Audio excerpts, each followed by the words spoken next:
দেখেন আমরা এমন একটা সিচুয়েশনে অনেক সময় পড়ে বা এমন একটা অবস্থার সম্মুখীন হই যে কোরবানির জন্য পশু কিনেছি।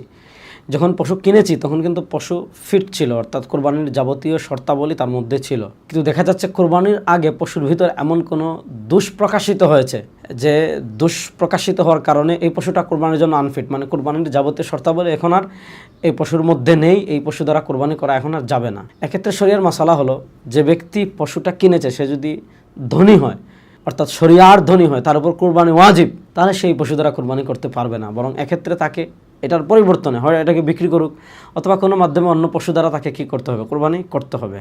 আর যদি সে দরিদ্র হয়, অর্থাৎ তার উপর কোরবানি করা ওয়াজিব না, সে শখের বসে বা কোনো কারণে শখের বসে তো না, মানে অধিক সোয়াবের উদ্দেশ্যে পশুটা কিনেছে, এক্ষেত্রে সে কেনার পর যদি এই পশুর ভিতর দোষও প্রকাশিত হয়, এমন দোষ যার কারণে এটা কোরবানির জন্য মানে এখন ফিট না, অর্থাৎ এটা দ্বারা কোরবানি করা যাবে না, সে যদি নেশাব পরিমাণ মালের মালিক না হয়, তাহলে এটাই দুষ্প্রকাশিত হওয়ার পরও সে এই পশু দ্বারাই কোরবানি করবে।